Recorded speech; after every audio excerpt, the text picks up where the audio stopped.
Oke guys, jadi suasananya benar-benar beda. Karena kali ini episode MSGP tidak akan ngebahas tentang MotoGP. Kita akan ngebahas tentang dinosaurus, Tyrannosaurus Rex, paleontologi, dan makhluk purbakala.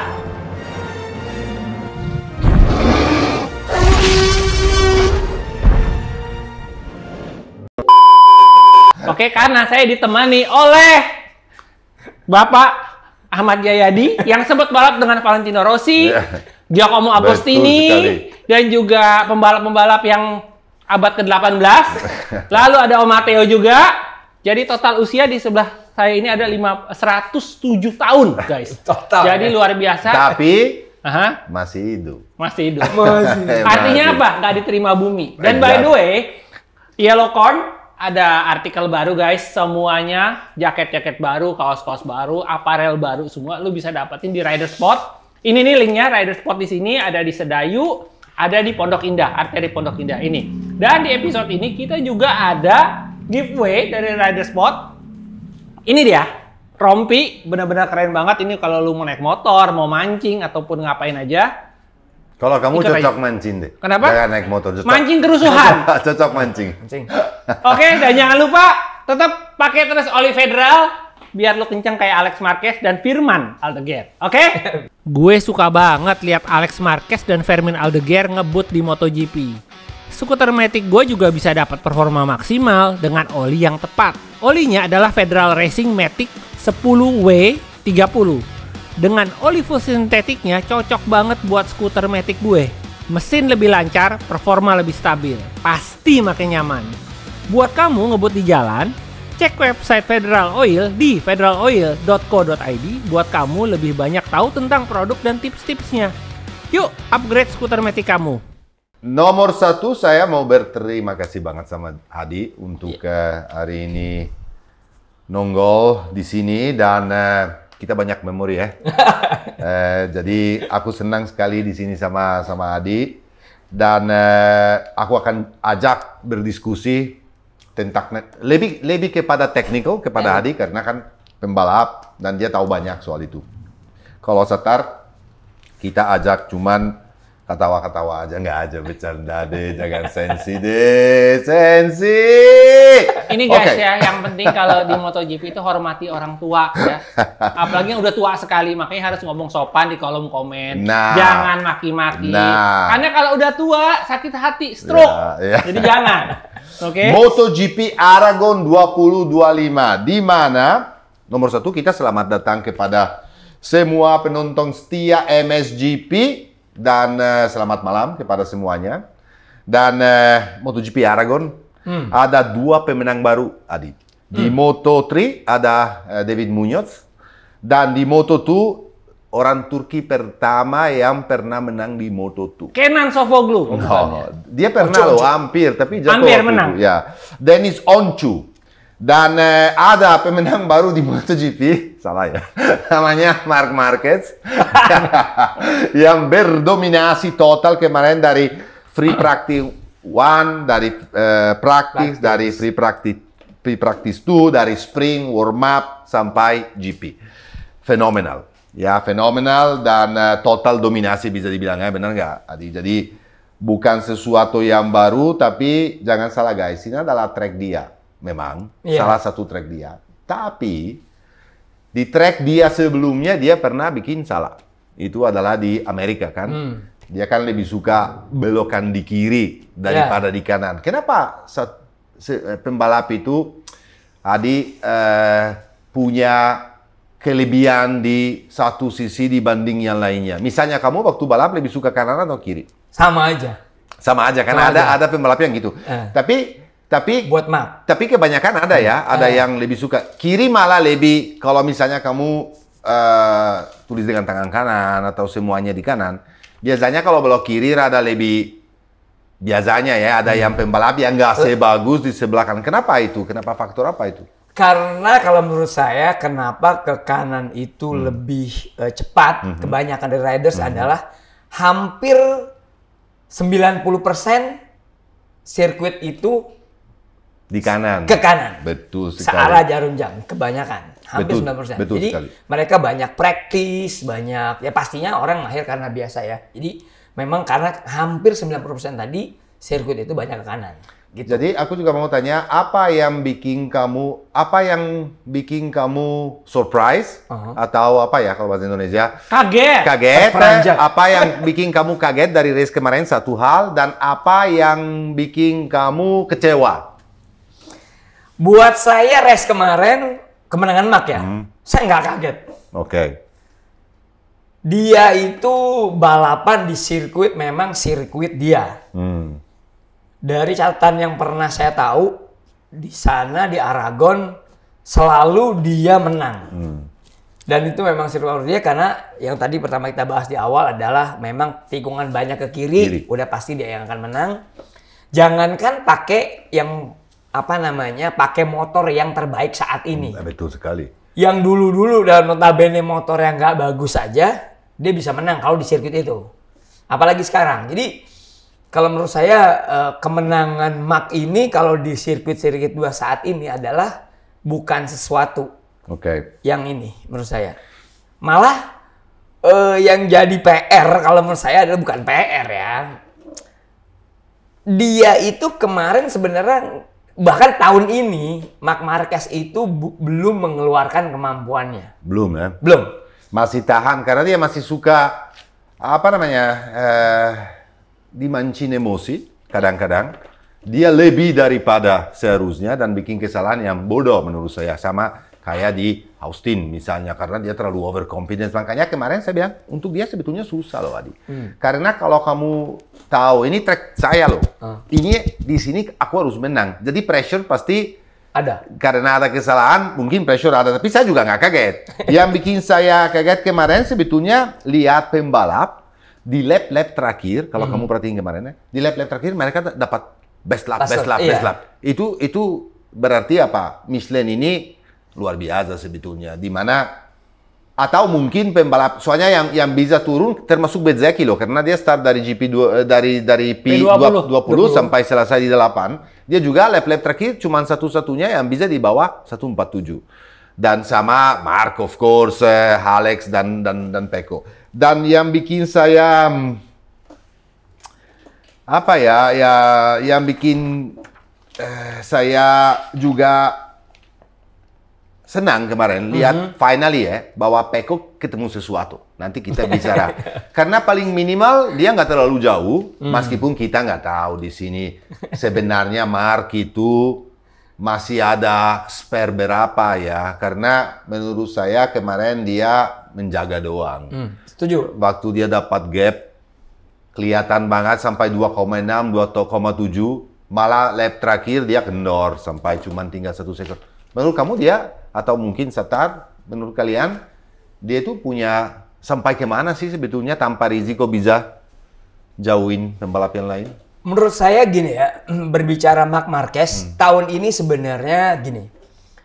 Dari historinya Marc Marquez, 2029 dia juara dunia. 19, Pak. Sorry.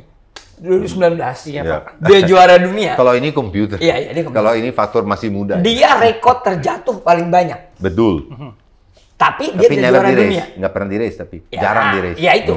Jatuh di saat private race, tapi dia bisa juara dunia. Betul. Di tahun ini, dia itu paling santai.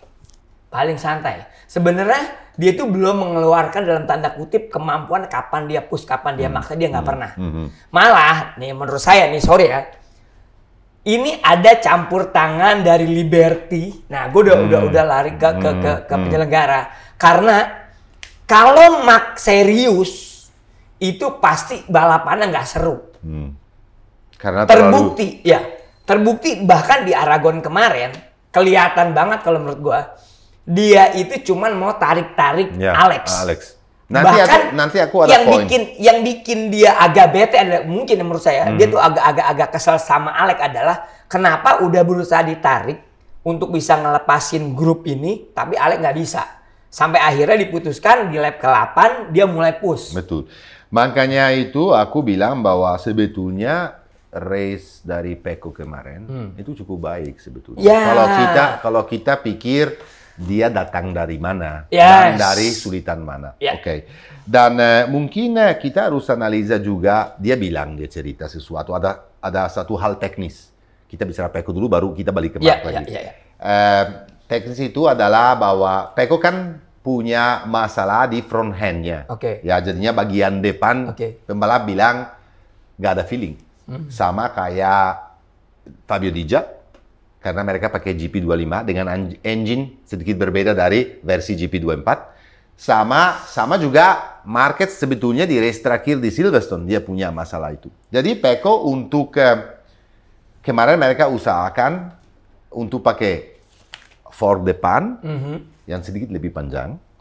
Dan selain itu dia pakai disc brake yang 355 mili. Lebih tebal. Lebih tebal dan lebih gede. Dan itu biasanya 340 standarnya. Biasanya 340. Sebetulnya 340 yang gede dipakai di Motegi ya, karena banyak braking. Biasanya kalau di track seperti Phillip Island contohnya, mereka pakai 320. 320 ya? Ya, karena nggak begitu penting. Iya. Sebetulnya kalau kita analisa kemarin di Aragon, 355 itu adalah juga terlalu gede menurut saya. Iya. Karena hard braking cuma 2. Iya. Selain 2 itu tracknya kan flowing ya, dan oke lah kebanyakan kalau kita pikir tikungan 8, 9, 10, 11 sampai 12 itu mereka itu kiri semua. Bisa sampai 30 second di sebelah kiri itu semuanya. Tapi mungkin technically aku mau explain bahwa lebih kepada forknya yang bikin beda menurut saya daripada braking. Tapi kenapa Pecco punya masalah dulu? Karena dia bilang, aku nggak bisa brake sedekat sedekat dulu, sedekat GP24. Dan kalau saya brake terlalu dekat, ya dia bilang, aku nggak bisa belok dengan sempurna seperti dulu karena motor ini punya karakteristik karena mungkin engine lebih dorong, lebih powerful, punya karakteristik di mana kamu harus brake sedikit sebelumnya supaya punya entry dan rolling speed-nya lebih kencang. Masalahnya itu kalau kamu nggak punya feeling benar-benar dengan depannya dan terasa selalu hilang dan hilang confidence, ya nggak bisa. Kalau brake dekat, you lose time karena motor nggak mau masuk. Kalau lepas brake, makanya kemarin dia mungkin pakai disc brake yang lebih besar dengan masa muter juga lebih besar. Oke lah, kalau itu pasti bikin motor nggak terlalu lincah. Tapi kemarin tempat cuma ada es itu ya, ada selain itu kan flowing. Jadi mungkin di tempat di mana dia perlu entry speed, dia bisa brake lebih dekat, lebih banyak. Waktu dia lepas rem, rolling speednya itu bisa ke dalam karena, ngerti nggak? Daripada dulu harus rem sampai apex sampai dalam ya. Dan apalagi kamu tahu bahwa perbedaan ini cuman kita bicara 0 point atau semuanya kan ada di sini. Tapi kalau hal tersebut bikin dia confident, kalau hal tersebut kamu pernah balap cukup untuk bikin kamu pede, ya udah dikasih aja. Aku mau tanya sama kamu, waktu kamu balap pernah nggak punya masalah kamu nggak terasa bagian depan? Ya pernah aja. Dalam kepala kamu sendiri kalau nggak terasa itu susahnya di mana? Ya emang ini coba explain kepada orang-orang di rumah apa ya artinya nggak punya front hand feeling. Pakai sesederhana mungkin. Iya. Biar dipahami. Saya kira mereka pahami ya. Jangan terlalu teknikal. Kalau menurut saya gini, yang pertama adalah secara kesiapan mental itu sendiri. Artinya kenapa mungkin sedikit berbalik kepada Pecco sendiri ya. Jadi gini, memang saya setuju bahwa saat ini dalam kondisi dalam tanda kutip secara mental Pecco tidak baik-baik saja. Karena menurut saya sebenarnya performa Pecco sendiri sebenarnya tidak jelek. Kalau menurut saya. Tetapi Mark dan Alex ini sangat bagus. Bahkan di luar expect dari Pecco sendiri. Betul. Kalau kita bisa cek catatan waktu, nomor 3-nya Pecco mungkin lebih cepat tahun lalu waktu dia juara di sini sebenarnya. Betul. Gitu. Tetapi pencapaian dari Mark dan Alex ini memang super cepat. Betul. Gitu. Nah, kalau kaitannya dengan sampai dia berusaha untuk poreknya dipanjangin, Suspensi ya, suspensi depan. Yes. Terus kemudian displitnya dibesarin. Sebenarnya menurut saya di sirkuit ini bukan untuk dia hard brake. Tapi lebih kepada karena secara mental dalam tanda kutip dia lagi apa ya? Down, maka perlu sekali set power. Jadi dalam riding bawa motor itu perlu sekali untuk bagaimana usaha. Contoh gini, ketika pakai disc brake besar, automatically dia menggunakan tenaganya nggak terlalu banyak. Betul. Tapi motornya brake. Beda sama ketika harus benar-benar sampai kecil, apes kan. Maka dia akan lebih maksimal. Betul. Tanpa disadari itu akan membuat dia confident, menambah step power buat dia. Jadi dia nggak terlalu capek. Kalau dalam bahasa paling sederhananya itu istilahnya placebo effect.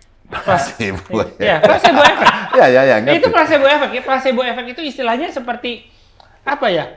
Secara teknis itu nggak terlalu signifikan, tetapi karena secara pikiran itu udah di mindset. Itu yang terjadi oleh Peko. Jadi ambil contoh, lu lagi dikejar sama anjing nih, ya kan? Sama kamu dong. Ya. Biarin orang tua kasih menang. Lagi dikejar asu gitu kan? Kita biasanya lari biasa dong. Tapi kalau kamu mendadak lagi jogging, tahu-tahu dikejar anjing, kamu bisa lari lebih kencang. Bisa akhirnya bisa manjat pagar segala. Itu yang dilakukan Peko. Gitu loh. Jadi secara teknis ya 0,1 buat seorang Peko itu nggak ada artinya. Tetapi di kepalanya dia, gue bisa lebih kencang. Makanya dia bisa jauh lebih fast. Tapi menurut saya ada satu hal penting sekali yang terjadi di dalam kepala Peko. Dia mungkin sadar bahwa sekarang Mark itu jauh sekali. Beda 93 nilai. 93 lagi ya. 93 lagi nomornya Mark. Pas ya? Pas. Jadi mungkin dia mengerti bahwa udahlah ini aku nggak. Awalnya kan ada pressure karena dia juara dunia di Sekarang Mark udah susah. Jadi dia bilang ya udah balapin aja. Ya udah.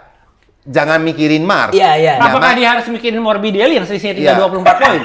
Karena gini, nggak tujuannya dia yang pertama sekarang ini adalah Alex Marquez. Bukan Marc Marquez.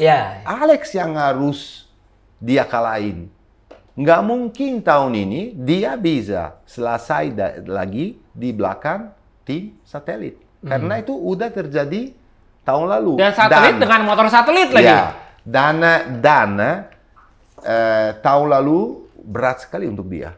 Mau tahu nggak mau, mental dia kena tahun lalu. Kenapa? Sorry ya, menurut saya dia pantas jadi juara dunia tahun lalu. Kenapa? Karena dia menang 11 race. Gila men. Cuman, saat nilai itu menurut saya kan kita udah pernah berdiskusi. Terlalu dekat antara 1-2. Menurut saya yang menang seharusnya dikasih sedikit lebih. Karena dia ambil risiko lebih besar. Seperti di Formula One aja. Jadi kalau menurut saya, Peko tahun lalu kena di situ. Masa menang 11 race itu banyak. Banyak banget. Jadi semua ini jadi berat banget awalnya. Tapi sekarang mungkin dia pikir ya udah. Tapi sekarang PR besar untuk dia. Saya setuju.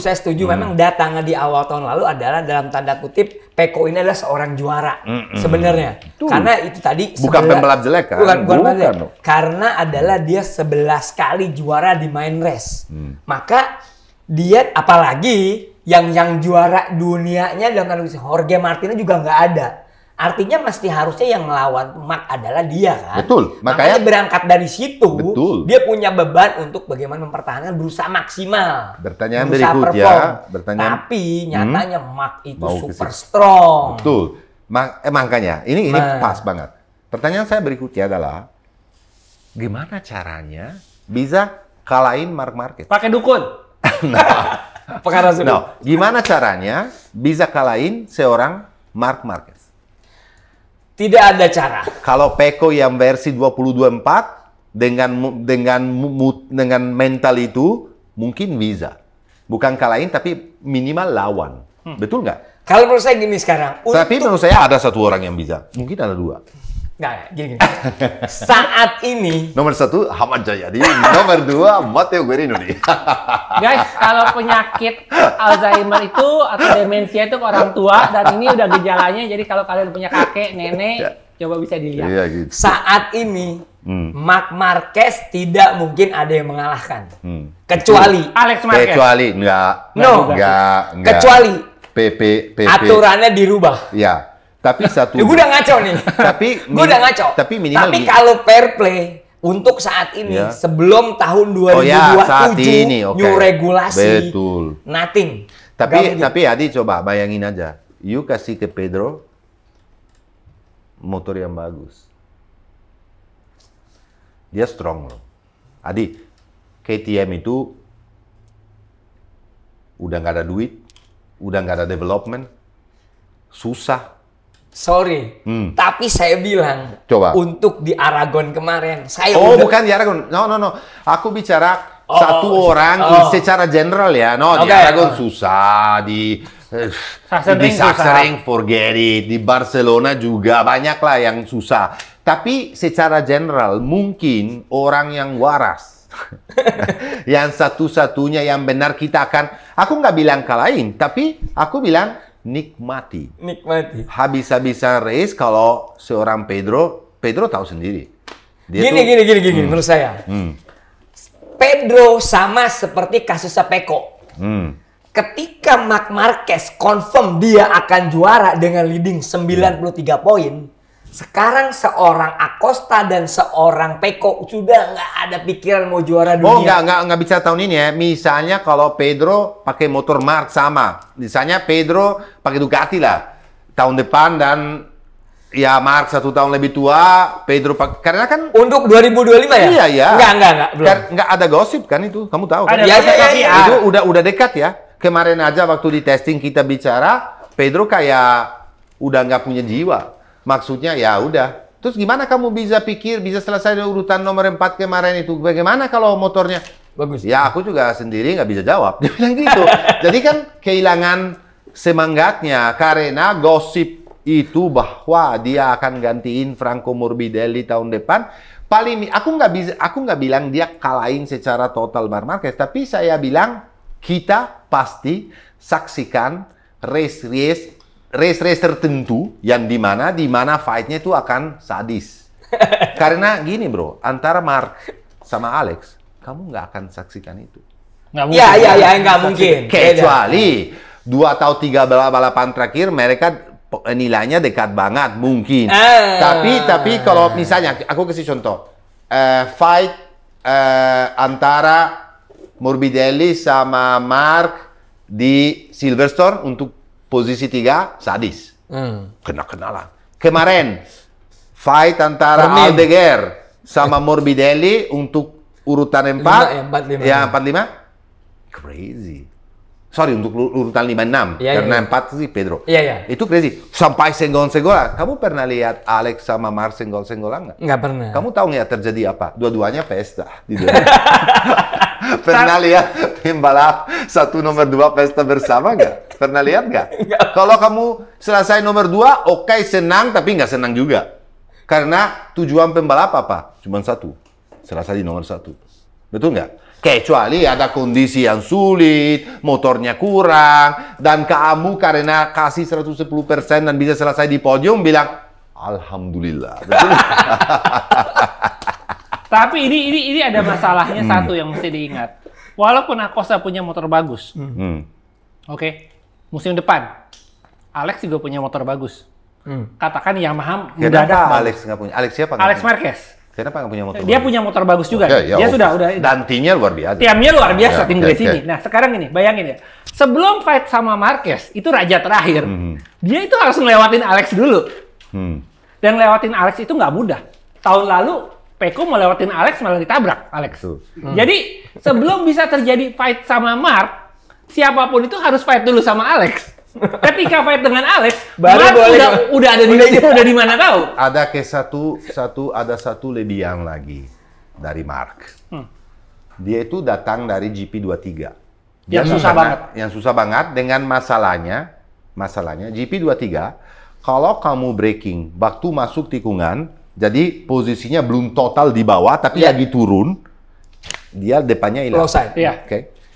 Masalahnya GP25 ini, karena engine lebih dorong, dia punya masalah itu juga sebetulnya. Kalau kamu lihat, kamu coba perhatiin, di Jerez, dan di apa namanya di US waktu dia jatuh sebelum di Apex, betul nggak? Oh Waktu iya mau iya turun, iya. dia mau turun. Habis itu oke lah, mungkin karena di Amerika Dia kena, masuk di Apex. ya, no, karena kena ini. Kerp. Tapi juga Iya, waktu sebelumnya juga di testing waktu jatuh, dia selalu gini. Waktu mau Peko juga, betul nggak? Nah, dia masalahnya Mark ini, dia ngerti. Dia orangnya, oke, aku jatuhnya gara-gara ini. Dia selalu mengerti kenapa jatuhnya, jadi dia punya kelebihan untuk ganti riding style sesuai dengan kemauan motor. Dan yang pembalap bisa lakukan itu, mungkin hanya dia. satu di luar 1000, atau satu legenda atau satu pembalap yang luar biasa lahir setiap 10 tahun menurut saya, dari Rossi kan ke Mark. Ya. Betul nggak ya? Jadinya mereka punya, atau Casey Stoner zaman dulu ya. Casey Stoner meskipun nggak menang, nggak juara dunia berkali-kali. Karena dia aneh, ya. selesai. Tapi dia punya. Kalau kita bicara talenta ya, aku nggak bicara title. Aku bicara talenta di. Talenta Stoner itu menurut spesial aku lah. ya, Salah satu yang spesial. Spesial ya. Meskipun Mark itu menurut saya kalau dia nggak kena masalah cedera berat itu mungkin sekarang kita lagi bicara 13 atau 14 kali juara dunia ya kan, betul nggak? Apalagi gitu. Tapi ya itu yang kelebihan dari Mark itu adalah justru itu punya extra feeling untuk mengerti limitnya motor dan ganti riding style sesuai dengan kebutuhan. Menurut saya, menurut kamu gimana? Ya, ada nggak faktor itu? Gini. Sebenarnya memang Marc Marquez itu dia betul-betul 100% dia kalah hanya dengan dirinya sendiri. Ketika dia jatuh crash yang parah itu, yang sampai ketimpa motor, itu sebenarnya karena kecintaan dia sama Juara satu. Ya itu iya. Mental dia mental juara. Ketika naik motor yang tidak perform pun, dia bawa motor, gue nggak bilang 110% lagi, 120% dia bawa. Ya betul. Sehingga dia itu maksanya kayak apa? Jadi, dan parahnya adalah ketika jatuh sakit itu, apa yang membuatnya parah? Dia berusaha cepat untuk sembuh. Nah itu. Bikin belum nyambung dia latihan beban lah. Iya. Karena ingin cepat-cepat juara supaya ingin bisa balap lagi. Itu seorang Mark. Betul. Dan kemudian yang di Amerika dia jatuh di Apex. Beda mungkin Yang dia crash lagi kesalahan sendiri. Iya. Habis hujan. Iya. Saat masih belum push, memang dia masih out di luar curb, di bawah line-nya. Nah, ketika makin cepat, otomatis kan dia di line yang benar, line terbaik. Sebenarnya di situ belum siap untuk dilewati karena masih ada. Jadi semua itu kesalahan Mark sendiri. Kelebihan dia belajar dari situ. Ya, dan dia mental nggak down. Oh iya. Itu kelebihannya. Dia bisa jatuh, tapi kita harus akuin juga bahwa kalau Alex lakukan ini juga loh. Alex berapa kali jatuh, dia balik naik motor. Setuju. Dan langsung di depan, langsung pole position, langsung. Itu crazy juga. Nanti aku akan ada kenapanya. Menurut saya. Tapi terus buat saya sebenarnya yang sekarang pembalap yang progres paling bagus adalah Alex. Jadi kalau bicara Mark, udahlah itu udah pasti juara. Kaset kusut lagu lama lah ya. Iya, itu udah tutup mata aja lah, udah pasti dia lah yang menang. Tetapi kenapa Alex bisa pencapaiannya sampai sebegini? Karena dia pakai motor, pakainya olinya Federer. Oh ya. Tapi menurut saya harusnya ini memang yang menambah beban dari Peko sendiri. Mestinya dia tuh akan minimum adalah rame sama Peko minimum. Bahkan nggak bisa ninggalin Peko harusnya. Tapi kemarin saya makanya. Tapi karena memang Alex perform banget, bahkan dalam tanda kutip hampir walaupun anytime tuh ditarik, belajar segala macam oleh Mark. Tapi itu 100% bisa diserap gitu. Tapi ada satu lagi fakta penting sekali kemarin menurut saya yang kelihatan banget. Di mana Mark itu belajar dari Valentino Rossi. Aku kasih tahu satu. Valentino Rossi untuk waktu dia mengerti bahwa udah mulai tua juga. Dan dia ngapain? Tapi masih very strong. Dia bikin VR46 Academy. 2008-2009 udah mulai tua ya Rossi. Dia ajak pembalap-pembalap muda Masuk ke dia untuk konfrontasi dong, karena apa namanya, dia bisa belajar meskipun di dirt track, mau mereka latihan pakai superbike di Misano atau pakai 600 atau pakai motor kecil segala macam, tapi dia selalu observasi, belajar dan dapat kelebihan dari orang muda. Fermin? No. Marc Marquez sama Alex punya pembalap Moto3? Lakukan hal yang sama sekarang ini.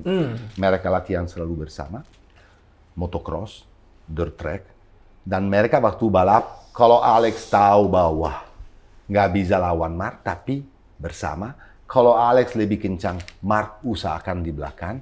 Jadi mereka bantu satu sama yang lain untuk mencapai level yang optimal. Menurut saya juga ini penting sekali. Itu kemarin sesuatu yang saya pikir kemarin itu. Saya bilang, wah ini berdua ini kurang ajar. Iya. Betul nggak? Saya sangat setuju. Jadi walaupun bagaimana, ikatan darah itu nggak bisa dipisahkan. Betul. Apalagi ketika sama-sama perform. Beda hal mungkin ketika tahun-tahun sebelumnya Alex di mana, Marc di mana, nggak akan terpikiran itu. Tetapi saat ini yang tadi saya bilang bahwa karena Alex ini maju pesat nih, sehingga bisa mendekati Marc, maka strategi Marc juga akan mengayomi, mau narik. Saya yakin ya, di balapan sekarang ketika nanti championship poinnya Alex Marc udah nanti aman. kita masukin seperti biasa ya guys. Kita lagi asik banget bicara ini. Nanti kita masukin hasil. Nanti masukin poinnya artinya championshipnya Marc udah aman. Bukan nggak mungkin, saya yakin nanti Alex bisa nomor 1. Betul, bisa. Untuk mengamankan dan posisi. Menurut saya juga satu lah Adi. Alex di Aragon Strong. Dengan Honda tahun 2020. Dia podium. Waktu dia rookie di MotoGP, dia udah podium di sini. Kenapa? Kamu tahu, dia juga latihan sama Marc, balik lagi ke tadi, ke dirt track, tapi semua mereka ambil anti clockwise. Jadinya kiri semua. Lawan arah terus. Jadi mungkin kalau dibilang bahwa Marc di sebelah kanan jelek juga enggak. Enggak. Mungkin dia juga bilang, masalah operasi ini di sebelah kanan saya belum sempurna. Dia masih sakit-sakit loh sebetulnya ini ya.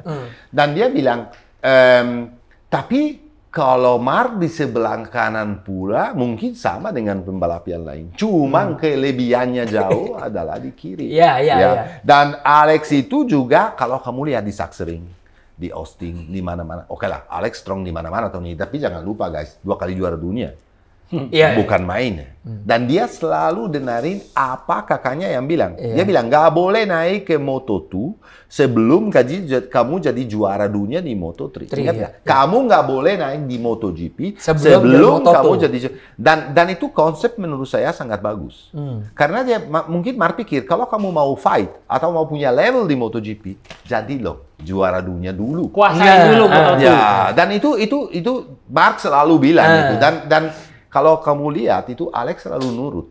Nurut tak bisa-bisa. Makanya saya bilang fight-nya yang senggol-senggolan seperti antara Morbidelli Marc atau Morbidelli Aldeguer kemarin nggak akan lihat. Karena mereka terlalu hormat satu sama yang lain. Dan masalahnya satu lagi. Alex itu kenal banget Marc, kan kakak sendiri, tinggal sendiri, setiap hari bersama. Sama-sama. Dia tahu kalau dia lagi on fire, ya ngapain dilawan? Kalau aku lawan malah bisa jatuh dua-duanya, mendingan suruh lewat aja. Nah, itu dia. Sama waktu kamu balap lawan Satar kan, terlalu kencang suruh lewat aja. Itu karena saya kalau perlu ke kamar mandi masuknya kencang larinya. Menghormati orang tua, iya. Oke. Dan sekarang kita masukin dulu sebelum kita bicara soal yang lain karena banyak yang saya bicara. Klasmen dari sprint race di mana nomor 1 Marc Marquez, nomor 2 Alex Marquez seperti biasa, nomor 3 Fermin Aldeguer dengan nanti kita bahas khusus anak ini ya karena perlu dibahas. Franco Morbidelli keempat sangat konsisten. Tapi nanti aja. Pedro Costa ke-5 dengan KTM. Fabio Di Giannantonio ke-6. Maverick Viñales ke-7. Menurut saya Maverick lagi lakukan tahun yang menurut saya luar biasa. Adi, karena Kalau kamu mikir datang dari Aprilia, kita siapa yang taruh, sesudah terjadi apapun dengan KTM, aku nggak habis pikir, ya mungkin Viñales habis, tapi dia Malah jadi malah, kamu tahu dia kan orang ini kan, Orang nggak aneh. bisa dipredik itu ya. Ya susah itu. Marco Bezzecchi ke 8 bagus juga karena di sprint 20. pendek, tapi dia start dari 20. Nanti kita mau bahas khusus Marco Bezzecchi karena ada technical yang saya mau bahas sama kamu soal Aprilia. Oke. Brad Binder ke 9 dan Raul Fernandez ke 10. Quartararo 11. Bagnaia di sprint jelek banget kemarin. Hancur. Hancuran. Kita nggak usah bahas lagi. Jack Miller, Alex Rins, Miguel Oliveira, Joan Zarco, Enea Bastianini kita juga nggak usah. Lorenzo Savadori, ya, dan Songkiat Chantra. Nah, nanti kan aku mau bicara sedikit tentang ini karena kamu kenal Songkiat kan, kamu tahu maksudnya. Tahu. Ya, jadi kita bisa bahas soal ini. Songkiat Chandra. Ya. Nomor kalau tolong sekarang masukin main race di mana Marc Marquez menang lagi. 1 second di belakang Alex Marquez, 2 second di belakang Francesco Bagnaia, Pedro Acosta, Franco Morbidelli, Fermin Aldeguer, Joan Mir, Marco Bezzecchi, Fabio Di Giannantonio, Raul Fernandez, Alex Rins, Enea Bastianini, Augusto Fernandez, Jack Miller, Oliveira, Chantra, Savadori, Dan Viñales. Yang tidak not finish adalah Fabio Quartararo, crash, sama Brad Binder, crash, sama Joan Zarco, crash semuanya. Kalau sekarang minta tolong sama Pandu masukin klasmen sementara, di mana leader of the championship, balik lagi ke Marc Marquez, nomor dengan 233 nilai, Alex dengan 201, jadi bedanya 32 nilai. Sangat dekat menurut saya, karena kalau kita pikir sekarang 37 poin kalau weekend ya, jadinya ya ini masih, Alex masih bahaya. Terus Francesco Bagnaia 93 nilai, dan ada Morbidelli, Di Giannantonio, dan yang lain-lain, kita nggak usah bahas. Oke. Sekarang sebelum kita bicara soal Marco Bezzecchi dan Aprilia, karena ada pertanyaan ini, aku mau bicara sedikit tentang Fermin Aldeguer. Nah, Di sini kelihatan, menurut saya ya, kerjaan dari tim Gresini. Karena kalau kamu lihat di histori ya, di sejarah tim Gresini ya, kita mungkin start dari waktu Gibernau atau Marco Melandri, ya, ingat nggak? Sebetulnya Fausto Gresini ini adalah selalu tim yang sangat profesional. Tim di mana organik dari mekanik-mekanik sama insinyur sama teknisi yang di dalam tim tersebut menurut saya sangat bagus. Kenapa? Jarang orang yang kerja di tim Gresini karena kita tahu banget pergi dari timnya. Oke. Karena apa ya, sifat keluarga ada, pressure-nya nggak terlalu banyak, mereka udah lama sama Ducati juga, mereka kenal banget cara dan sistemnya kerja sama Ducati, supportnya dari tim merah. Sering banget kalau kita ke sana lihat Gigi Dell'Igna kan datang. Ya, bolak-balik. Dan Aldeguer itu adalah pembalap yang luar biasa. Masalahnya dia di moto itu waktu dia ganti dari ke Pirelli, sama dia posturnya tinggi dan gede. Tahu sendiri sesusah apa. Meskipun Marco Simoncelli pernah jadi juara dunia di kelas 250 cc itu, dan itu luar biasa. Ini lebih gede dari Simoncelli. Tapi lebih gede. Tapi lebih tinggi aja. Lebih gede tapi tingginya sama. Atau mungkin lebih tinggi Marco. Marco tinggi banget. Dia lebih bulky. Ya, tapi gini.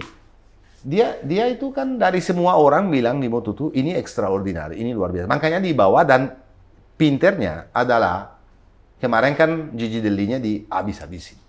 Dibilangin, wah salah lo, Martin muda pergi, Bastianini muda pergi, lo ambil orang tua. Orang tua nomor 1 sekarang leading championship, dan bisa kalau nggak ada faktor cedera ya, karena kamu tahu di balapan motor cederanya bisa terjadi kapanpun dan di mana-mana. Lihat aja Martinka gimana, pakai super motor juga bisa hancur. Tapi kalau nggak ada faktor itu, kemungkinan besar di atas kertas Marc juara dunia. Aku nggak bilang dia akan juara dunia, aku bilang kemungkinan besar. Tapi kalau kamu lihat cara kerjanya dan secepat apa pembalap yang balap di Gresini perform itu luar biasa. Fermin Aldeguer itu rookie. Kamu tahu main di level atas itu nggak gampang. Tapi anak ini fenomenal. Itu bagus banget. Jadi kalau dibilang kemarin dia buang Bastianini, balik lagi buang ini, enggak ada. Pengganti baru ada. Ini namanya Fermin Aldeguer. Tahun depan mau dikontrak Pedro Acosta, mau ditarik lagi. Ya gimana salahnya dari Gigi Dell'Igna sekarang? Dia mau menang sekarang. Dia nggak bisa kalah lagi dengan tim satelit. Makanya dia ambil Marc Marquez. Gimana? Apa namanya pendapat kamu soal Firmin? Soal race dia kemarin, soal fight-nya dengan Morbidelli, dia kan di sprint juga podium, back-to-back podium lagi. Di race di Silverstone podium juga. Gimana menurut kamu pendapat soal Firmin ini? Jadi gini, yang pertama memang dia beruntung sekali ada di tim Gresini itu.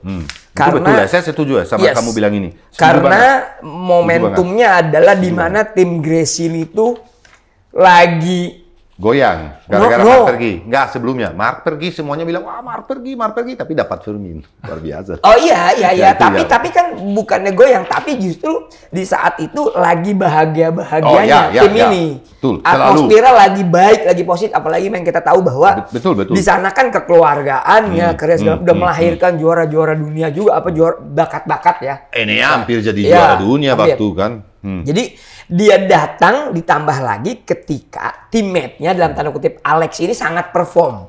Sehingga si Alex ini jadi coach-nya, jadi parameter untuk testingnya, mentor segala macam. Ini mau jahat sedikit. Kenapa ya sama Alex Firmin ditarik terus?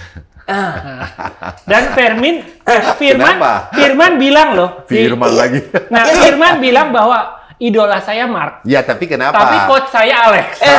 Ya, kenapa? Kalau Aldeguer jadi perform, gapnya makin jauh sama Pecco dan yang lain. Itu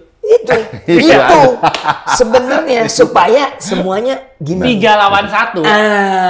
Oke, sekarang kita balik ke bicara sedikit, soalnya kalau nggak lama, tentang Morbidelli.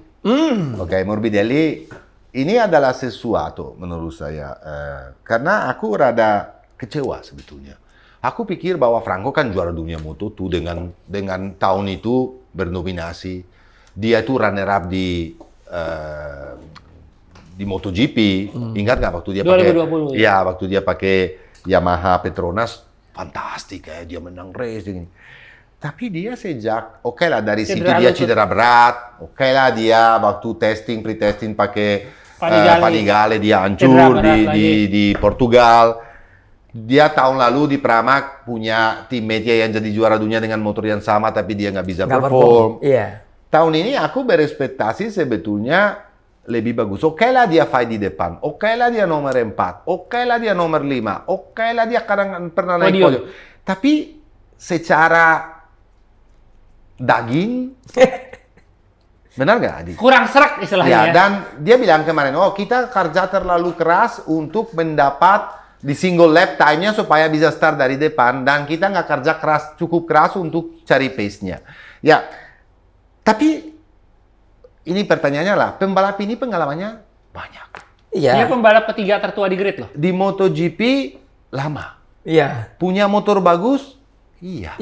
Apakah bedanya? Pertanyaannya ini adalah bedanya hasilnya dia dibanding Alex Marquez, karena motornya sama. Gara-gara Alex di tim Gresini dan dia di VR46 dan timnya nggak se-level tim Gresini, atau memang pembalapnya agak turun?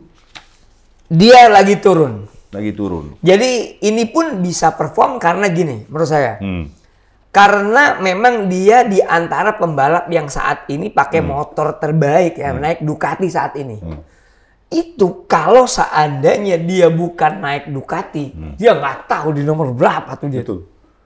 Betul juga. Gitu. Jadi karena dia masih pengen ada stay di MotoGP, mau nggak mau, suka nggak suka, dia itu harus perform. Tapi kita harus angkat topik karena dia kalau lagi fight, very strong. Betul nggak? Lawan Marc juga kemarin, oke lah dia bisa kalah sama Marc, tapi dia nggak kalah sama Firmin. Ya kalau kalah sama Rookie ya. Ya tapi gimana juga, tapi tetap tapi ada. Emosi juga. Nggak, emosi dia senggol-senggolan. Tapi Adi, aku suka lihat itu di motoran. Aku nggak suka yang terlalu, permisi aku lewat dulu. Harus gitu dah. You know lah, fight lah, we fight dalam limit bukan sampai fight. Nanti aja pasti pedok kurang aja. Guys, itu pembalap zaman dulu suka begitu, jangan ditiru ya guys. Zamannya dia masih TV hitam putih nggak apa-apa, sekarang ya. Nggak jelas ya? Jangan. Udah nggak zaman. Pedro Acosta. Kemarin dia, aku menurut saya performa, kenapa? Sebetulnya bukan cuma Pedro, Brad Binder oke jatuh, dan Viñales kemarinnya performa Last lap, 3 lap terakhir aja. Sangat nih. Pedro Acosta pakai ban depan hard. Cuman satu-satunya. Iya, cuman satu-satunya. Makanya saya bilang performa menurut saya luar biasa. Dan ada satu hal lagi teknikal yang saya kasih tahu. Pertama kali KTM bagian belakang, jadi buntutnya sama exhaustnya pakai motornya Brad Binder, motornya Pedro Acosta, dan motornya Viñales semuanya sama. Dan mereka ikutin Viñales. Jadinya Viñales udah dari race sebelumnya pakai buntut sama ini. Knalpot panjang kamu tahu. Erogasinya lebih smooth dibanding yang pendek. Ya pendek kan. Jadi, dan kamu tahu, dari tikungan 8 sampai 12 itu miring di kiri dan perlu smooth. Karena kiri. Tapi, pertanyaan saya adalah, balik lagi. Pedro ini menurut kamu kemarin dapat hasil itu karena dia sendiri luar biasa atau karena memang motornya step up sedikit? Dua-duanya memang bagus. Artinya berangkat dari Acosta yang tadi di awal kita bahas bahwa dia itu sekarang balapan tuh udah kembali seperti dia rookies di awal, nothing tulus. Jadi karena juara gue udah nggak mungkin, tim gue kondisinya kayak begini, udahlah. Jadi gue tanpa pressure, tanpa apa, jadi dia lebih relax. Dan akhirnya dia bisa memberi masukan yang positif. Apa itu? Yang tadi kita bilang knalpot dia lebih panjang. Dia udah berpikir untuk top speed dia. Jadi dia untuk di cornering dia mau flowing-nya mau rolling speed-nya lebih tinggi. Tapi nanti dia hiraukan untuk akselerasi lah dalam tanda kutip. Tapi dia lebih berpikir bagaimana di saat top speed nanti motor itu bisa lebih jalan. Tapi menurut saya top speed dia sama akselerasi KTM nggak jelek loh. Nggak jelek juga, betul. Kalau dibanding Honda sama Yamaha ya udah. Yamaha itu 11 km di belakang loh. tutupin jendela sama pintu ya. Satu lagi, Fabio Di Giannantonio. Aku berekspektasi extraordinary tahun ini. Berekspektasi di belajar dari tahun lalu, dari awal-awal tahun juga sebelum dia cedera bahunya. Aku berekspektasi dia bisa fight. Apalagi awal-awalnya dia bilang GP25 ini bagus banget, gak ada lawan, dia ada motor paling bagus. Tapi terakhir ini dia tuh pakai alasan Pecco. Menurut saya itu betulnya nggak ada. Sebetulnya kurang speed menurut saya. Tapi performa dia juga apalagi di race ini kemarin sama sebelumnya jelek banget. Faktor apa ya? Menurut saya DJ itu gini ya. Sebenarnya kalau buat saya pribadi ya, kalau dia itu perform, saya juga bingung. Wah, kok dia bisa perform, bisa kenceng gitu. Dia apa ya? Kayaknya memang inilah aslinya tuh emang ya begini. Ini ya. Justru ketika dia lagi perform, saya heran. Tetapi kalau memang dia tidak perform, nah ini memang dia nih. Dan satu lagi, gitu. Semuanya bilang Pecco ini nggak bisa seperti tahun lalu, ini nggak bisa. Tapi jangan lupa, level itu dinaikin sama Mark. Iya. Level ini kalau dulu level di sini, sekarang levelnya di sini. Iya. Untuk mendapat gapnya, kamu tahu nggak mau harus lebih kencang. Yes. Lebih kencang itu artinya apa? Kalau motor itu nggak sesempurna, harus cari setupnya, harus cari kelebihannya. Yang kita balik lagi, di mana Mark itu punya adaptasi yang cepat. Yang lainnya itu untuk menutupi gap tersebut itu struggle. Dan mungkin Dijet pernah bikin statement yang sayang, aku bisa, sebetulnya aku punya skill untuk fight lawan Mark. Tapi ya kalau Mark lawan pakai Honda dia bisa. Enggak. Tapi di fakta adalah bahwa oke, Mark ngapain? Aku naikin level deh. Lo coba semuanya. Yang cuma satu-satunya juga yang pembalap meskipun kemarin performa jelek banget tapi bukan gara-gara dia. Yang menurut saya selevel Mark itu dan bisa fight itu adalah Fabio Quartararo sebetulnya. Kalau Fabio, sorry ya, Adi kita bicara sedikit. Kalau Fabio, oke lah kemarin dia jatuh karena tracknya Aragon rada ada pasir, gripnya kurang, problem spinning Yamaha selalu ada. Sebetulnya Yamaha kemarin semuanya performa jelek banget sama dengan Honda, kecuali Mir mungkin sedikit Mir yang kelihatan bahkan motor ada lebih diam meskipun dia jatuh di sprint. Tapi kemarin ada progres Nggak ada dari masalah, Mir lah, dan kelihatan bahwa Honda lagi, dan saya yakin bahwa Honda akan balik. Kamu tahu kenapa, Adi? Itu perusahaan paling gede di dunia. Iya. Dan mereka nggak, orang Jepang, mereka nggak akan terima. Kalau mungkin harus tunggu 2027 seperti kamu bilang. Tapi karena mereka punya konsesi, karena mereka bebas di mana-mana, menurut saya gapnya akan juga tahun depan mungkin lebih dekat lagi. Karena kan Ducati itu nggak bisa diapa-apain lagi kan. Sementara Honda sama Yamaha, mereka apalagi bicara Yamaha lagi nanti di Barcelona hari Rabu besok sama hari Kamis hari ini kita kan hari Selasa lagi syuting ya guys, dan nanti kita tayang besok. Tapi besok sama lusa Barcelona ada tes? Ada tes. Ada tes di Barcelona, cuman khusus Yamaha. Mereka akan tes before. Katanya yang tes itu siapa namanya tester? Augusto Fernandez sama mungkin ada Jack Miller. Yang pasti ada di sana adalah Andrea Dovizioso karena dia. Tapi aku nggak tahu, kalau aku belum paham, belum mengerti kalau dia akan turun untuk tes motornya. Tapi iya sih, dia belum hubungi saya. Iya.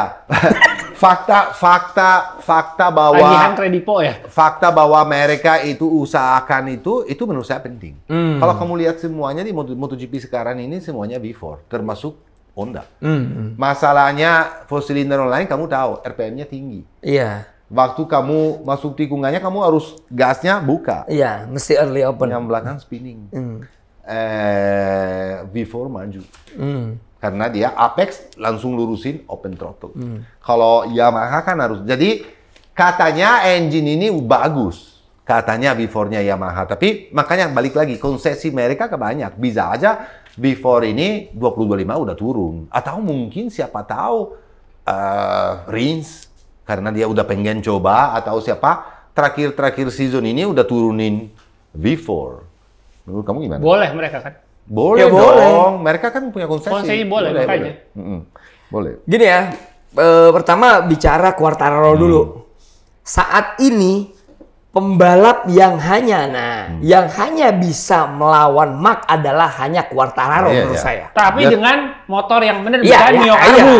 Dengan Yamaha juga sebetulnya, kalau Yamaha itu punya potensial untuk kesana. Jangan dipotong dulu dong. Iya. Kalau engine-nya atau motornya performanya mirip dengan Ducati. Ya. Bukan Gitu. dengan Mio Karbu sekarang ya. Ya. Nggak bisa. gitu. Jadi sebenarnya hanya dia. Betul. Jadi kalau memang sekarang dia ada crash, ada apa gitu, tapi terbukti dengan beberapa kali pole position ini, itu menandakan bahwa Dianya yang maksa. dianya itu bawa motor yang tadi saya bilang 110%. Tapi di saat race, siapa yang bisa tahan ketika nggak akan bisa konsisten lah ketika Motornya dia nyerah. Ya. Motornya pasti nyerah. Ridersnya juga akan nyerah, fisiknya habis. Iya, karena motornya itu nggak normal dia bawa motornya itu.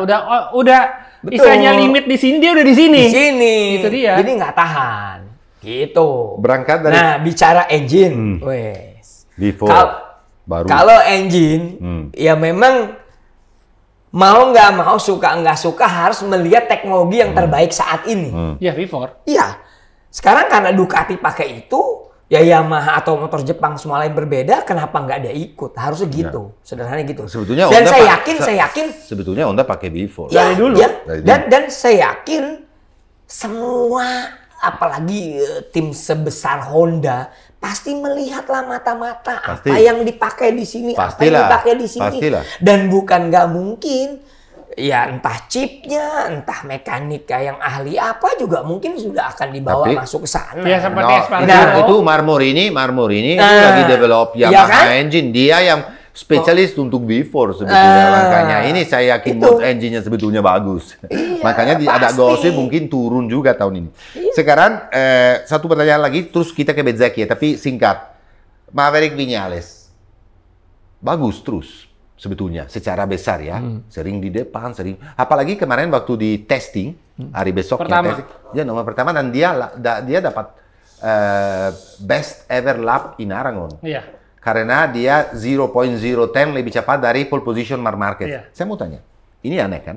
Mau tanya, kenapa orang ini? Ada apa dengan orang ini? Kenapa orang ini punya talenta yang extraordinary? Di mana kalau kamu suruh saya taruhan 1 pun rupiah bahwa tahun ini dia akan perform kayak begitu, aku nggak akan taruhan karena nggak yakin. Tapi dia datang di KTM, dia Aprilia bisa menang. Sorry ya, dia juara bisa menang. 4 merek dia bisa menang. Ya, makanya. Di sini, kenapa pembalap ini apa kekurangannya untuk performa dan jadi fight benar-benar untuk jadi juara dunia? Waktu dia leading championship dengan Yamaha yang super bagus. 4 race pertama dia menang semua. Tapi hilang. Ya, kenapa bisa begitu? Apa Gini, faktornya? salahnya menurut saya adalah, saya nggak tahu ya, ini menurut saya. Dia itu belum menemukan manajer klik yang terbaik. Yang benar satu. Ini sendirian ya? Dia nggak punya manajer. Jadi Ya dia aneh. nasehat. Dia aneh ya sendiri. Jadi dia itu tidak memiliki manajer yang baik. Kapan dia mesti kemana, mesti apa. Jadi syaratnya adalah ketika dia nyaman, dia fokus, finalis pasti perform.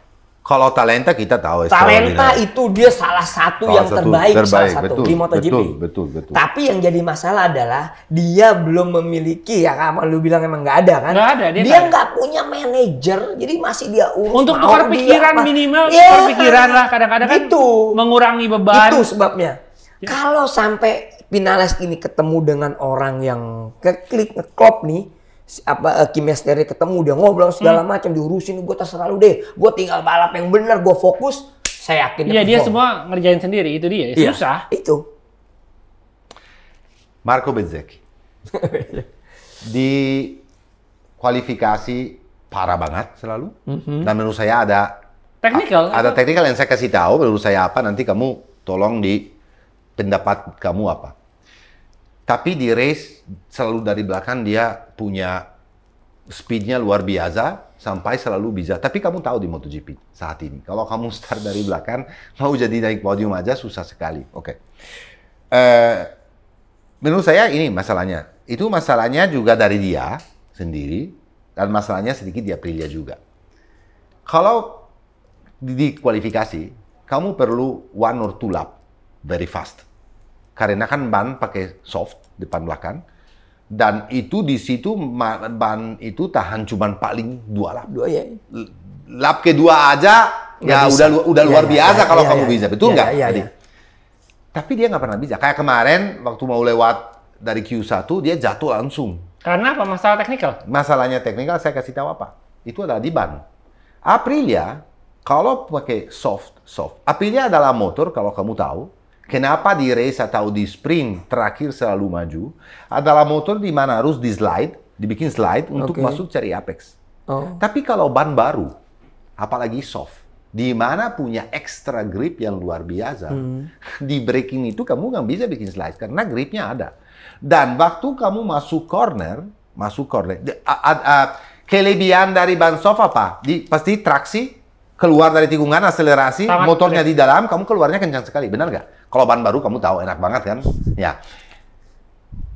Tapi waktu dia braking, masalahnya di braking, waktu dia braking dan dia seharusnya slide sedikit untuk masuk, dia nggak mau slide. Dan apa yang terjadi? Itu masalah teknik sama masalah dari pembalap juga karena beradaptasi juga. Dia jangan lupa dia baru di Aprilia dan dia nggak punya patokan.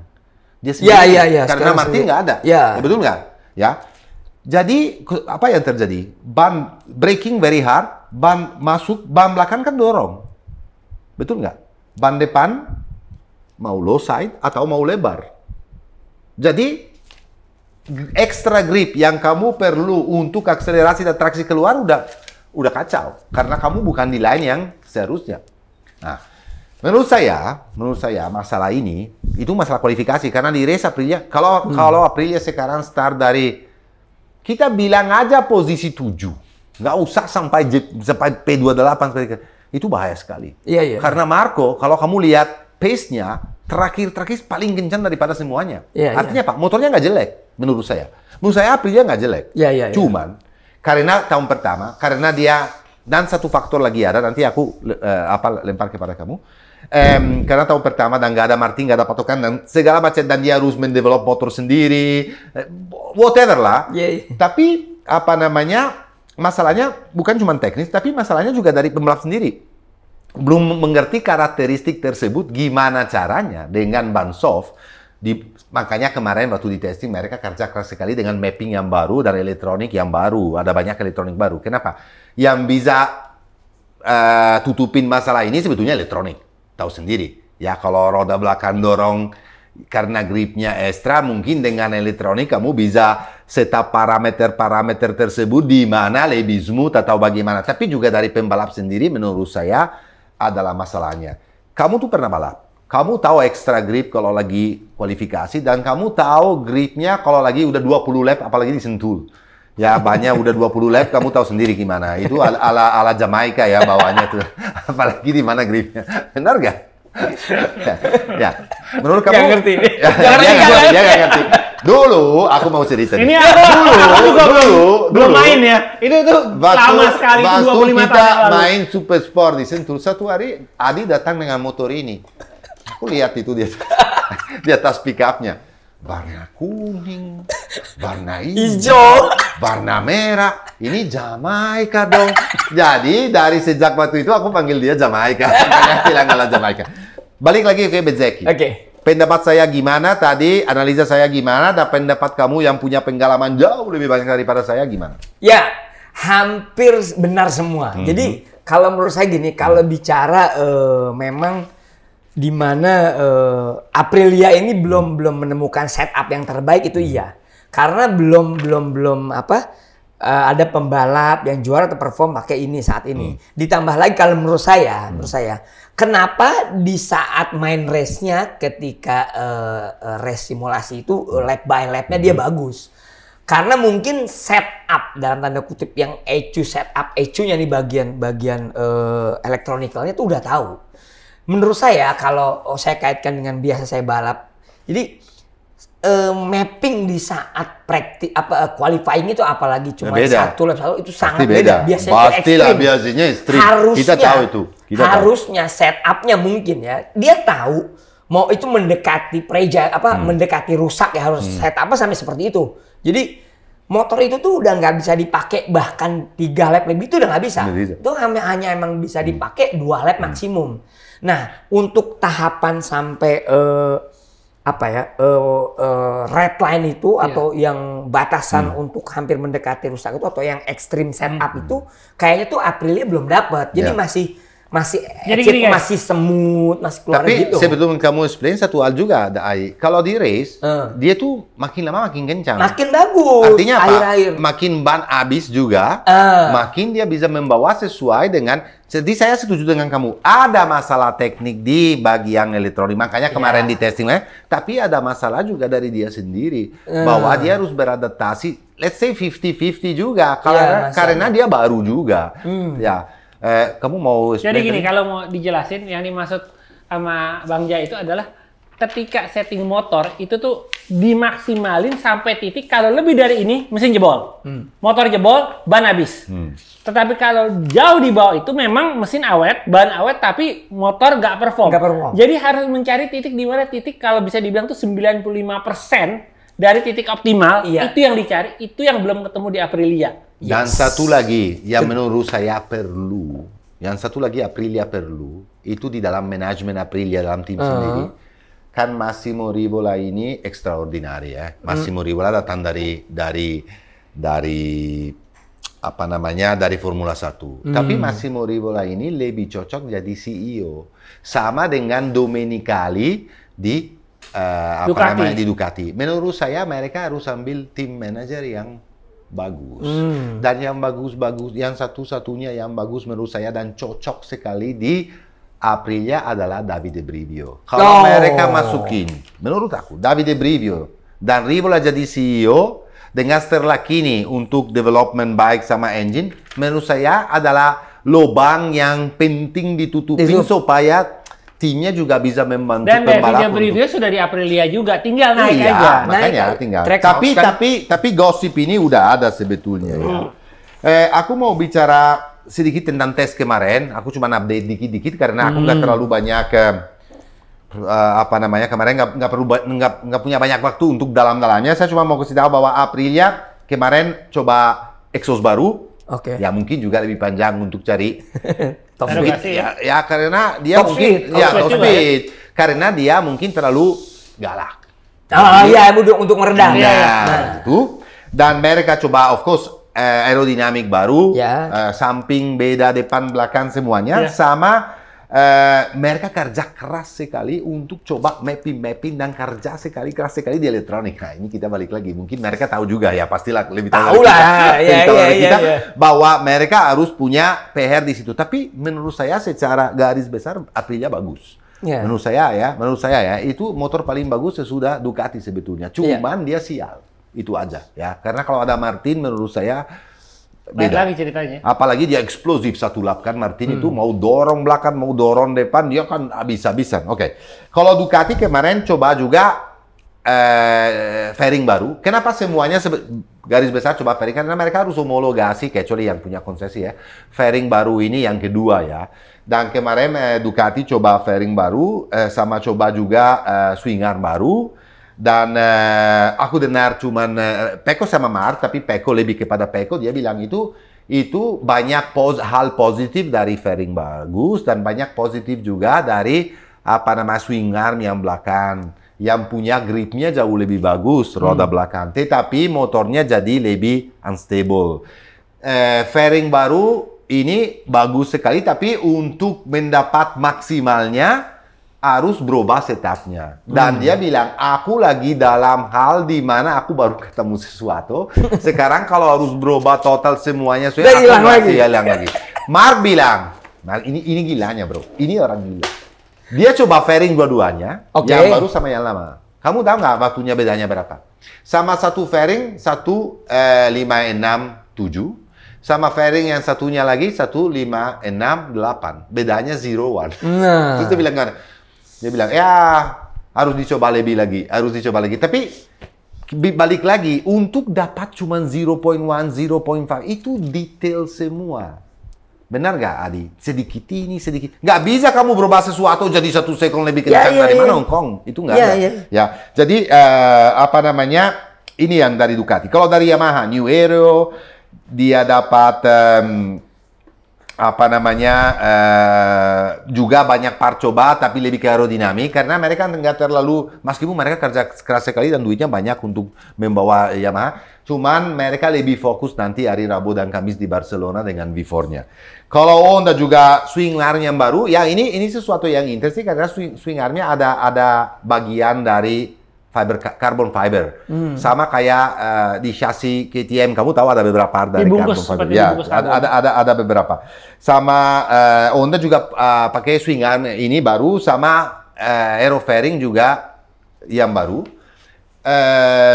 KTM sebetulnya lebih kepada aerodinamik juga kerjanya, sama coba exhaust-nya, kerja di elektronik, sama ada new fairing bagian depan, ada yang bagian belakang, dan semuanya secara besarnya tesnya semuanya sama. Mirip-mirip ya? Ya, kamu tahu sendiri tes ini sesudah race juga, yang part-part yang mereka coba bukan sesuatu yang mereka pasti semua pembalap yang perlu coba lagi, perlu pastikan lagi, perlu ya pasti dari sekarang sampai Misano di mana ada tes berikutnya mereka akan analisa lebih dalam dan ambil keputusan yang mana sebetulnya yang ini. Karena kadang-kadang kalau kamu ganti fairing aja, kan berarti flow-nya dari misalnya downforce-nya atau flow-nya dari kan beda. Jadi karakteristik dari motor sendiri kan beda. Artinya apa? Harus kerja di setup juga. Iya. Nah, balik lagi kerja penyesuaian lagi. Iya, betul.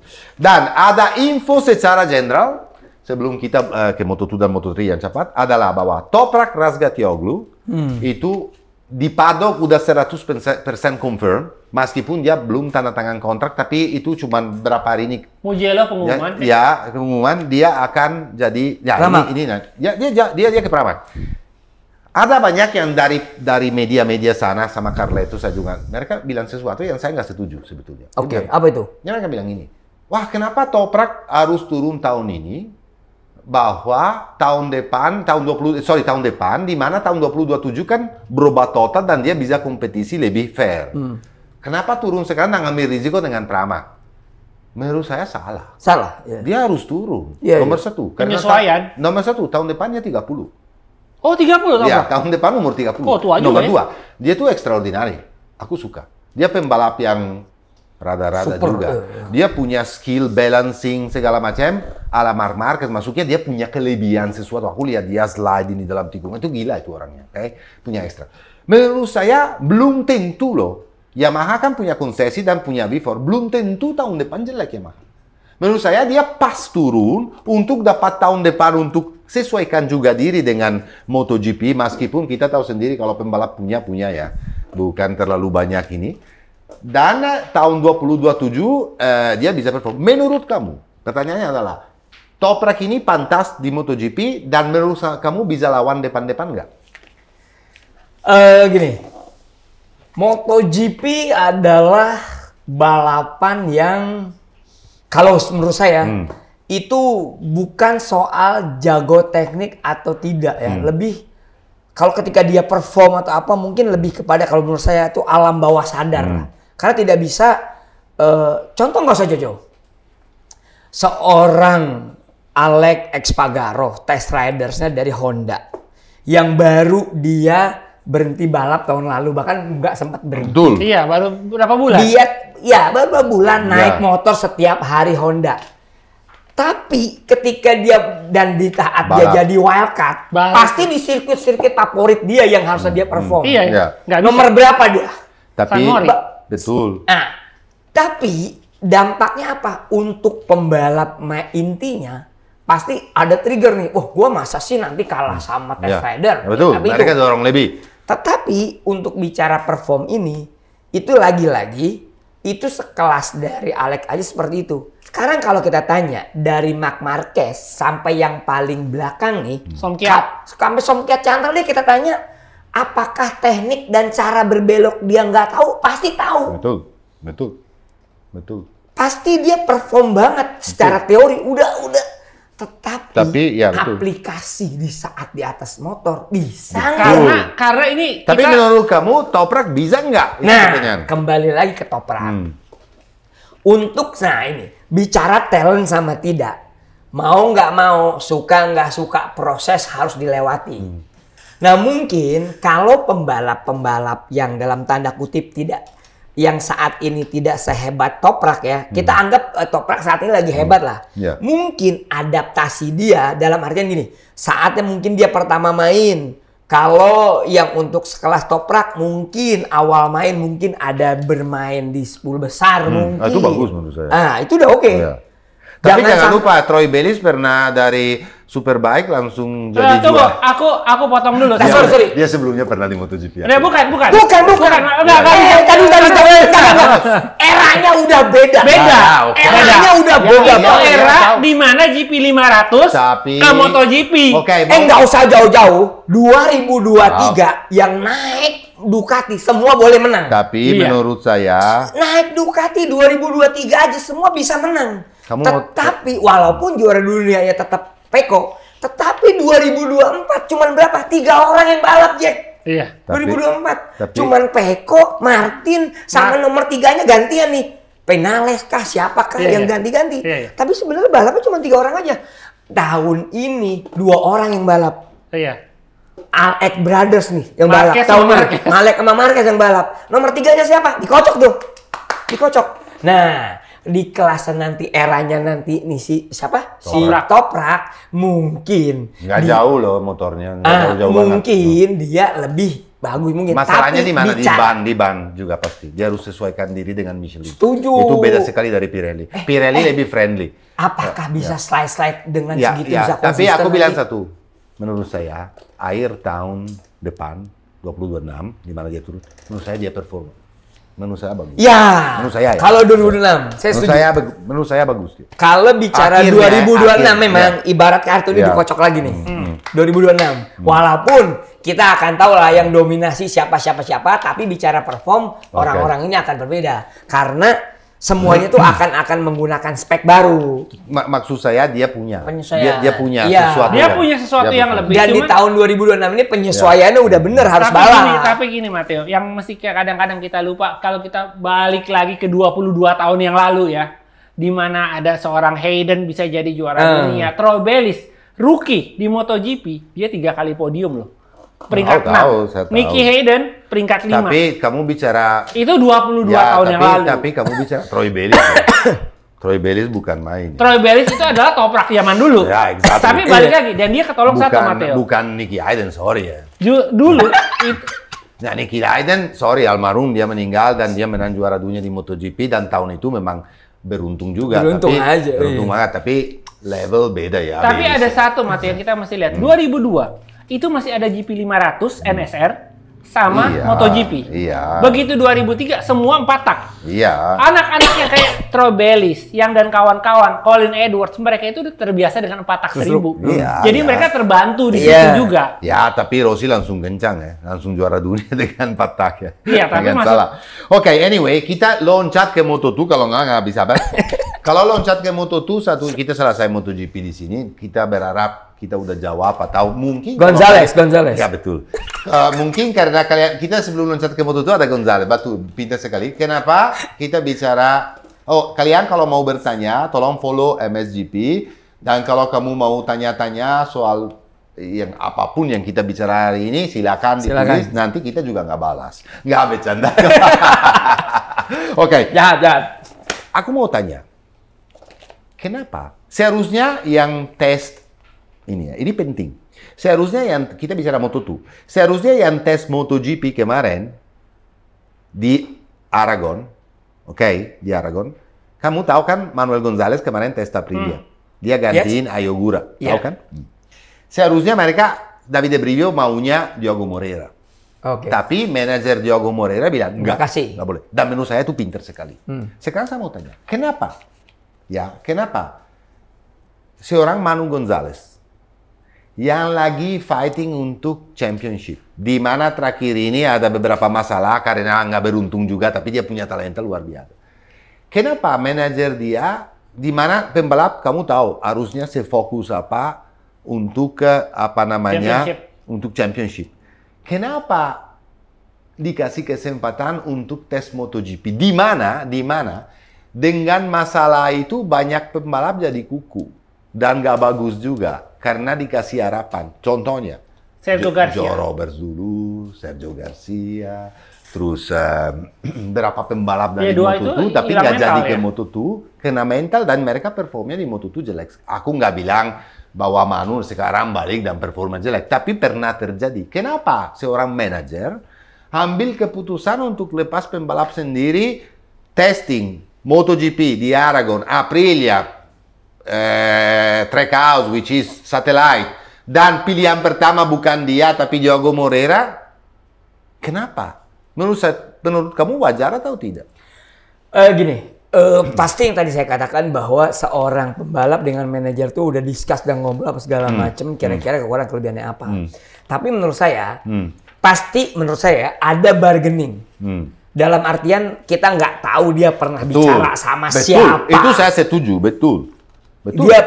Kita nggak tahu di belakang pedok dia pernah ngobrol sama siapa kita nggak tahu. Ini pasti ada udang di balik batu. Wih. Jadi pasti ada. Aku setuju. Pasti ini kamu ada deal-dealan ya. pasti. Iya pasti. Tapi kenapa pilihan pertama? Dan saya juga, sorry ya, aku fans banget sama Diogo Moreira. Karena menurut saya adalah pembalap yang belum dapat kuncinya, tapi dia bentar lagi juga di depan ya. Sekarang terakhir ini di depan terus, tapi soon dia akan juara. Ini Diogo Moreira kan rookie dari Moto3, baru naik. Ya, bukan baru naik tahun ini. Enggak, 2 tahun. Tapi dia masih paling muda. Dia bisa fokus Moto2 baru berharap naik. Karena dia masih bisa jadi juara dunia. Iya, kalau Manu tuh udah 24, udah mepet umurnya, harus naik kelas dia. Ya, harus naik kelas, tapi pilihan utama Aprilia untuk tes motornya bukan Manu. Oke, anyway. Kemarin aku tolong Pandu masukin hasil dari race Moto2, Denis Onchu, nanti kita discuss bersama, Diogo Moreira, Barry Baltus, Senna Agius, Philip Salas, Aaron Canet, Joe Roberts, dan Marco Ramirez, Manuel Gonzalez. Nah, Manuel Gonzalez ini nggak beruntung kemarin. Karena waktu di free practice selalu paling kencang. Terus waktu kualifikasi malah jatuh langsung di lap pertama dan dia harus start dari P17. Jadi dia dari P17 luar biasa menurut saya. Karena dari Moto2 tahu susah apa. Moto2 itu adalah kategori yang sangat sulit. Moto2 itu motornya hampir sama semua. engine sama semua. Setupnya ya itu rider skillnya. Jadi kalau dia dari P17 bisa naik sampai selesai P7, di mana sebetulnya untuk 2 kali seorang Aaron Canet tidak ambil kesempatan untuk jadi leader championship, tapi malah poin sama karena Aaron Canet ini kan kemarin Manuel Gonzalez tabrakan sama Barry Baltus di Silverstone jatuh. Aaron Canet leading sampai terakhir, tikungan terakhir selesai P4. Kemarin juga sebetulnya leading di depan dan selesai di P6 di mana Manuel Gonzalez naik sampai P9. Jadi poinnya sama. Jadi kenapa Aaron Canet ya meskipun dia itu pembalap extraordinary, punya speed, punya tim, punya manajer yang bagus, dia udah 2 tahun di tim yang sama di mana sama Locatelli jadi mentornya, dia jadi bagus. Tapi kenapa selalu kalau ada kesempatan untuk leading, kesempatan untuk paling atas, karena kamu tahu kategori yang kecil, kenapa Aaron Canet selalu bikin buang peluang? Level. Menurut saya, kamu nggak level dia? Bukan, jadi gini. Level dia ada level yang sama dengan yang top. Dia bukan sesuatu yang spesial. Oke. Apalagi dia bukan David Alonso misalnya. Ya. Dia bukan Diogo Moreira. Ya, betul. Jadi level dia itu dia level yang bagus sama dengan yang lain. Bukan level yang lebih tinggi dari jadi istilahnya pembalap papan atas tapi bukan buat juara. Ya. Seperti kalau dulu tuh di MotoGP ada Cal Crutchlow, ada Zarco, jaminan di depan, tapi jangan berharap jadi juara dunia. Itu dia. Menurut kamu Manuel Gonzalez tahun ini jadi juara dunia nggak di MotoGP? Bisa jadi. Bisa jadi. Oke. Satu lagi balik. Deniz Öncü sudah lumayan juga lama. Kalau kita bicara single lap, apa kualifikasi atau di single lap, Deniz Öncü bagus banget bro. Masalahnya dia itu selalu di race itu nggak punya pace untuk jadi juara. Tapi kemarin dia extraordinary. Sampai oke lah dia menang 0.003 dari Diogo Moreira. Tapi paling minimal dia bisa menang. Apakah secara pembalap dia dapat klik yang bagus gara-gara finally bisa menang race pertama di Moto2, dari sekarang ke depan dia akan perform lebih bagus lagi. Kliknya itu penting nggak di pembalap kalau pertama kali jadi juara? Gini, Anda tahu Jorge Martin? Tahu dong. Dia itu jagoan sprint makan race bersama di dia jagoan di warung sprint jamu. betul, sama single lap. Yes, dan single lap. Betul. Nah begitu Öncü. Kenapa dia begitu? Karena gurunya Toprak. Nah, gurunya sebetulnya Kenan Sofuoglu. Mentor dia Tapi Toprak mereka bersama kan satu orang tapi kan Turki. dia selalu lihat Toprak gimana main, betul. cara gimana. Orang Turki sendiri semuanya latihan bersama dengan leader Kenan Sofuoglu, 5 kali juara dunia Supersport, tahu kan? Jadi apa namanya Öncü, Toprak, twin brother, Toprak, semuanya orang itu Bahatin, mereka latihan bersama terus. Dan menurut saya Öncü ini punya talenta. Karena di Moto3 kita udah tahu juga, dia tuh nggak bisa jadi juara dunia, belum dapat konsistensi. Tapi sebetulnya Toprak dulu juga begitu. Dia tuh konsistensi up and down waktu di Kawasaki. Tapi satu saat dia dapat, jadi luar biasa. Menurut kamu Öncü ini Deniz punya level itu atau tidak?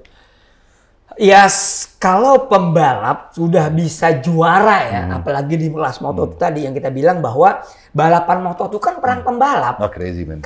Karena engine semua hampir setup semua hampir sama. Betul. One make engine. Betul. Nah, makanya ini perang pembalap. Artinya kalau ditanya dia punya chance jadi jelas ada. Betul. Dia bisa juara dunia. Oke. Bisa juara seri. Kita lapor lagi kemarin kedua Diogo Moreira dengan race yang luar biasa, fantastik, dan pembalap ini makin lama makin matang dan dia fighting for championship. Barry Baltus juga orang Belgia yang extraordinary selalu di top. Senna Agius orang Australia juga di top level ini.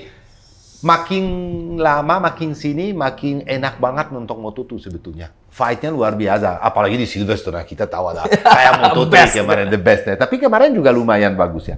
Oke, aku minta tolong sama Pandu masukin kelas sementara di mana Manuel Gonzalez leading dengan 118 poin.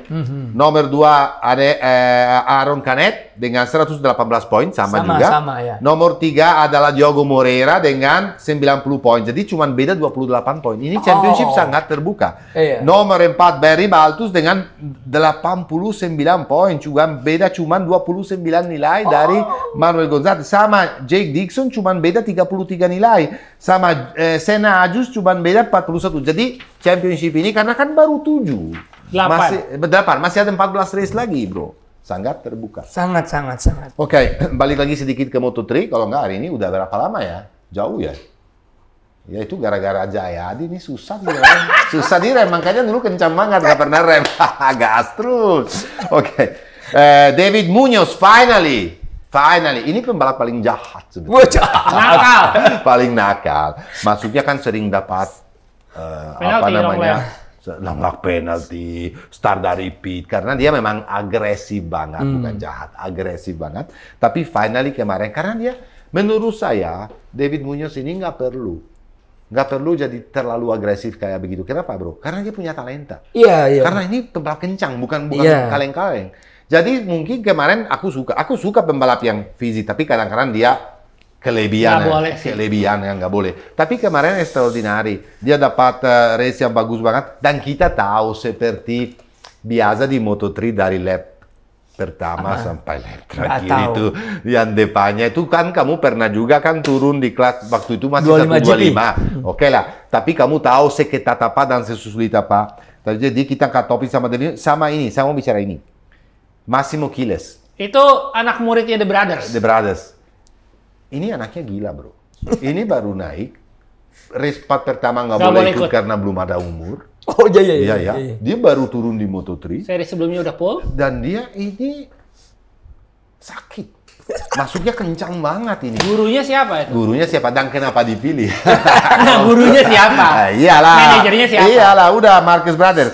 Alvaro Carpe juga rookie bagus banget tahun ini ya. Ini Alvaro Carpe kan dari Rookies Cup, dari Junior GP dia bagus banget. David Almanza sama satu lagi Luca Lunetta kemarin top di tim Paolo Simoncelli, yang kemarin sayang sekali balas dendam Olgado kepada satu tim.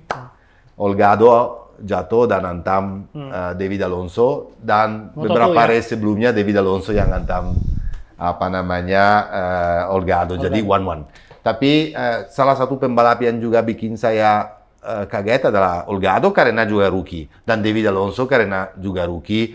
Tahun ini, terakhir ini udah mulai fight di papan atas. Sebelumnya dia cedera, makanya perlu waktu. Tapi ada banyak sekali pembalap naik dari Moto3 dan kita berharap bahwa mereka, tapi Foggia, Izan Guevara mulai lumayan sekali, tapi udah lama juga di Moto3. Oke, guys, saya rasa cukup. Mungkin Adi mau tambahin sesuatu? Saya mau cuma tambahin gini, Moto3 adalah panggung pertama pembalap-pembalap bertalenta kelas dunia ini ada di sana. Jadi memang antara ini berlian semua loh ini. Betul. Kita lihat nggak usah jauh-jauh di rookies aja, kelas rookies kayak apa. Dan yang sampai bisa di main race di Moto3 adalah pembalap-pembalap terbaik ini. Dan ketika dia ada di panggung ini, semuanya itu pasti gila-gilaan. Makanya memang di sana dia memang sulit untuk, itulah perlunya jam terbang. Mereka ya tadi berapi-api, gila, segala macam. Nekat. Ini menunjukkan, ya pasti jadinya kayak gitu. Menurut kamu rencana naikin CC-nya bagus gak di Moto3? Jelas.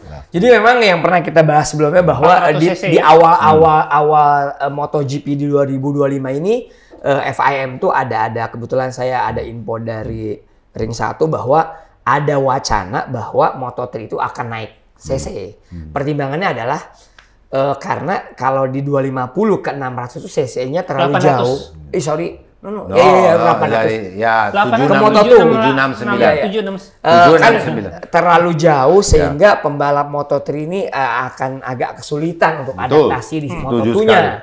Makanya ada usulan bahwa ya mungkin nanti apakah akan dijual ke engine apa, Ya, merek mungkin apa kita nggak ya, tahu. Hornet pokoknya engine jadi atau 400 gimana. atau 450 Ya, katanya. rencananya Salah plannya satu. 4,5 sih katanya. Mereka nggak cari top speed sebetulnya, mereka Nah, cari torque kan, ya. karena sekarang ini kan tahu sendiri mereka Ya mungkin pakai. saya kira kalau udah bicara naik cc gitu, baik torque maupun torque Iya. juga akan naik semua. Oke. Tapi yang terpenting adalah supaya ketika dari Moto3 ini ke Moto2 itu terlalu jauh. Betul. Sehingga harapan mereka kan sebenarnya ada Gapnya supaya itu, dari ya. Moto3, Moto2 ke MotoGP-nya Nggak semuanya terlalu akan- susah. Yes. Oke, terima kasih banget tadi untuk kehadiran ini. Kita harus tutup di sini karena kayaknya terlalu lama. Dan saya mau sekali lagi aku mau berterima kasih terima sama kasih.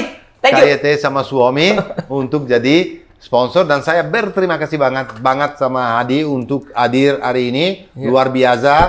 Kelihatan banget itu punya poin-poin yang penting karena pengalamannya juga di balapan bukan main.